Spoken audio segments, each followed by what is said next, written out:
Hi, what's up, you guys? I hope you're doing well. Welcome to another video I wanted to make a while ago. I'm not completely satisfied with the setting yet, but it's a work in progress, and we're getting there, right? We always do. So this video is called Understanding Your Journey, Understanding Your Healing Journey. And what I mean by that is that we quite often judge where we are on our journey in life, right? So it's so easy for us to compare ourselves to friends or family members, siblings, where other people at, and what other people are doing, and where we should be. We should have a bigger income, or we should look differently. We should work more or have a bigger car. We are very distracted by the physical and the physical of things, the physical of the world, like what we can see. We're distracted by numbers, by how much income we have, how much money we make, our weight, our age, where we should be, blah blah blah, all these things, right? It's so easy to get distracted, and it's so easy to think we are behind in life and in our journey, and we are not where we should be. It's so easy, and it's so easy to get access to those distractions because we just have to be on social media and or just listen to people's opinions all the time, and something quite important to know is that a lot of times our journey won't make sense until a certain point or until a certain age or stage. And all those steps we took, we felt miserable at that point we felt like it's never getting us anywhere, or it doesn't make sense, or we should be further ahead. A lot of things will make sense in hindsight when we look back, understanding, oh, this is when I was actually healing, or this is when I was actually learning to set boundaries. And I had to be in that job because I was surrounded by co-workers who would cross my boundaries. And now, today, and my higher self always knew it makes sense that I'm in that job. Maybe I was applying for other jobs, or I was scared to leave that job and I didn't know why. Maybe it was because I had to be there in order for me to learn to set boundaries, or I became aware of how I would let people treat me, right? It's the same with relationships. Quite often we beat ourselves up for how we let people treat us, how we let them abuse us, or gaslight, or manipulate, or control us. But when we learn from it, and sometimes it takes ages to break that cycle, and it takes maybe either the same relationship over and over again, or the same kind of relationship with another person over and over again, for us to understand, oh, how could I let this person treat me like that? And we have to awaken to the fact that we let those people treat us out of poor self-worth, feeling of low self-esteem, feeling like it's okay to be treated like that, because for some reason I was carrying lots of shame, guilt, and blame with me from childhood, and I haven't healed that childhood trauma. And this relationship was actually bringing me to my awakening, understanding this is what I need to heal. I have to heal my abandonment issues. I have to heal the belief system that brought me to that relationship, understanding I was in that relationship for me to understand that I'm worthy of better treatment, right? I was in that relationship for me to understand I have to set boundaries. I have to step up for myself. I have to speak my truth. I have to start loving myself.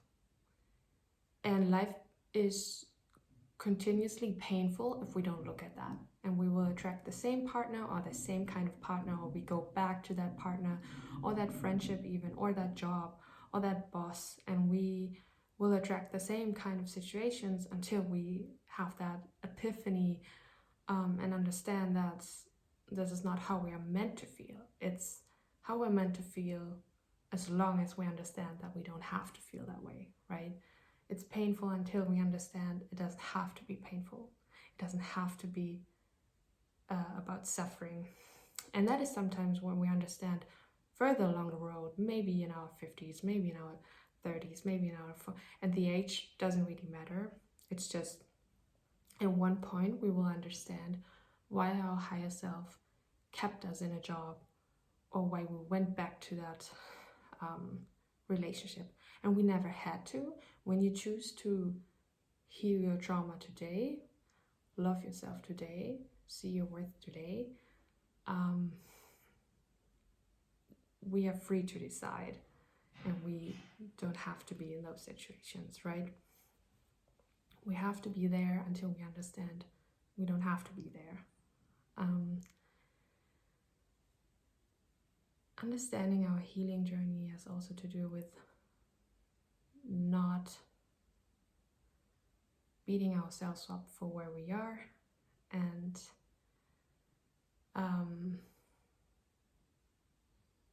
not judging where we are, who we are. And that can be, in that now moment, it can be everything and anything. It can be about your diet, beating yourself up because you're eating too much sugar.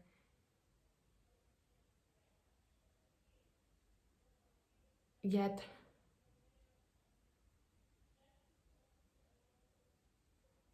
you're eating those things because you're stressed, or because you're stressed and you want to feel more calm and grounded. And of course you want to quit sugar. At the same time, it's serving a purpose for you to have something to hold on to, which for a lot of people means it's a negative thing. At the same time, if it helps you in that moment, in those times of struggle, maybe it's not that bad. And maybe along the road you understand, oh, I've been eating so much sugar, but all along I've been craving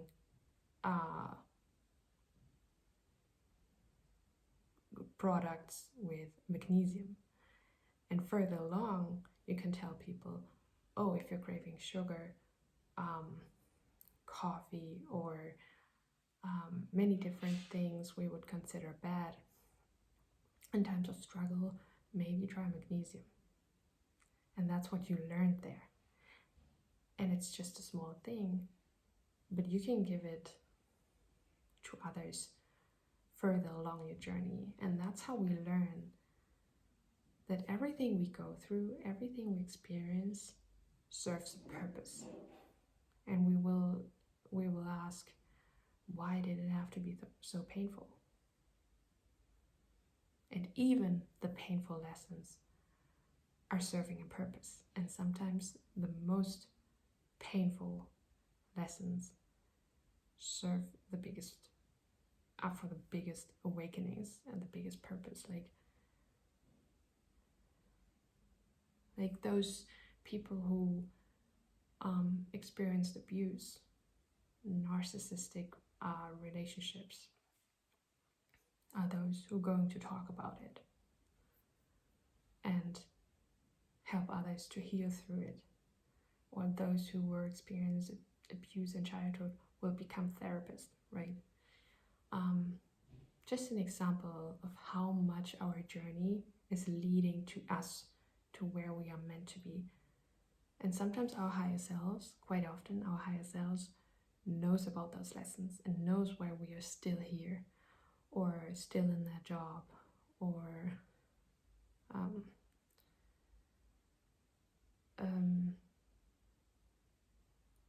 if we are tapping into our higher self today, we can communicate and know you don't have to be there. You can just choose another higher timeline.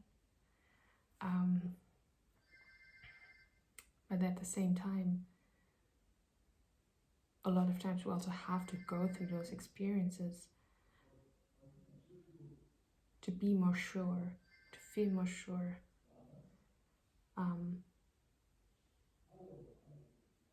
And aware of those things, right? You could ascend today by believing fully in yourself, but all these experiences are also part of life, also life lessons, right? We're not always straight on the path of, like, some of us are, some of us just like, I want to do this and I want to do that, and I just earn money to go there and to do this and to study here.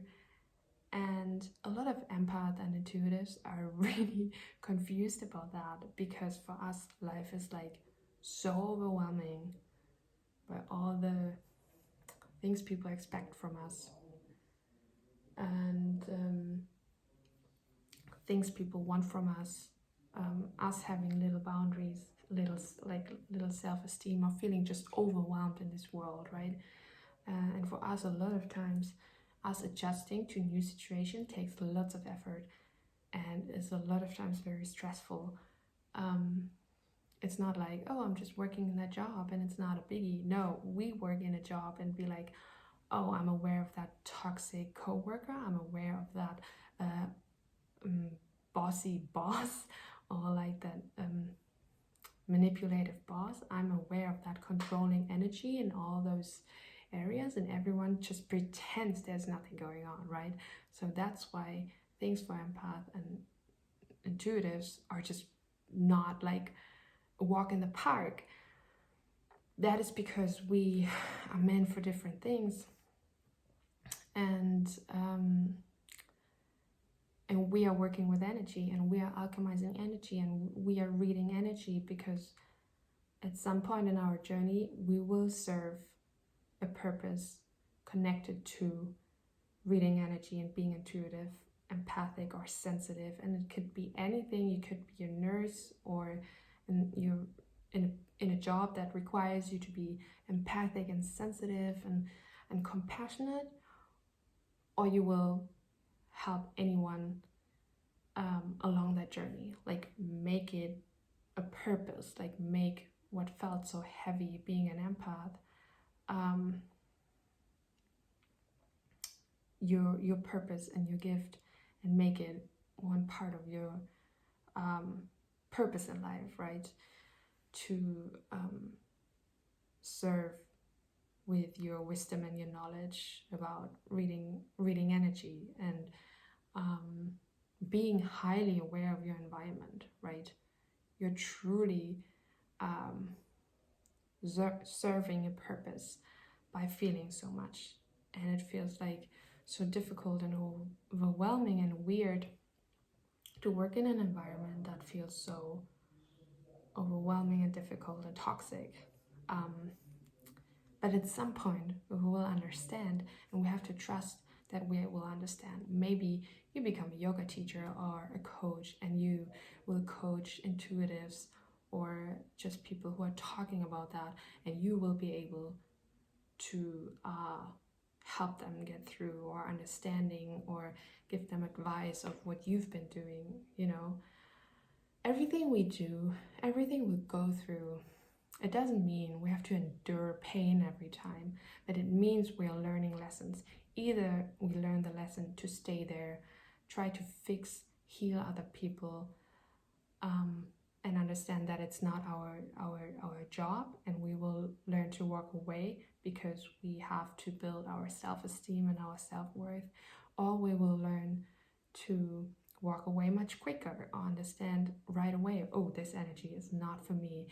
But everything we do is serving a purpose, and everything we experiencing helps us to craft our gift and our abilities to read energy, or to everything is lead, we're collecting on our journey. We are collecting, and sometimes there are roadblocks and we are confused, but we have to learn a certain lesson, and at some point it maybe makes more and more sense of what lessons we were learning, like, oh, again, an abusive partner, or again that very controlling co-worker I'm working with. Obviously there's the same pattern in your life that is coming up, which has to do with you needing to set boundaries, or you leaving right away, or but it's probably you needing to empower yourself in that situation. We can always leave and maybe find more fitting, calmer, nicer environments where people just love us and we don't need to set boundaries. But sometimes our higher self is guiding us through those situations, and it's like, well, you have to set boundaries with that person, or you're confronted with it again and again to see, I'm not setting boundaries. I let people treat me that way. I'm having low self-esteem, or I don't belong in that area, and there are always different kinds of lesson we can learn. We can learn to, oh, I actually just walk away because I don't need to fix it, and I know myself by now, and I don't need to be in those environments to work for my worthiness, or understand my worthiness, or understand that I don't belong there. And the more we repeat those lessons, we understand I don't belong in that environment because I was reading the energy, and I'm quite sure that it won't be a match. So walk away right away. But the 10 times before, I would stay in that situation, and I would go into that situation for me to understand and to learn this is not for me, and maybe learn a very hard way. Yeah. And I think everything makes sense, and we can always shift our perspective and learn to understand what could it mean for me. Sometimes we just come across shitty situations, and they are just like, why did this happen? And sometimes it was just annoying and shitty. But if you really pay close attention, you brought yourself in there with something. You allowed something. Not always. I'm not saying like abuse. But for example, you are in that environment where you work, and the first day you had a feeling of,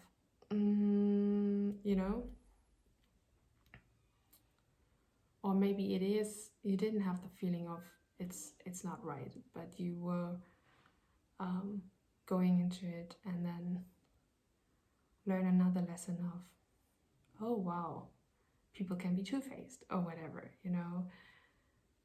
but if you learn to read energy, you will also be able to read when people are two-faced. It's just a fact. And I'm not saying we're responsible for abuse or being raped or being manipulated, right? It's never that we attract that.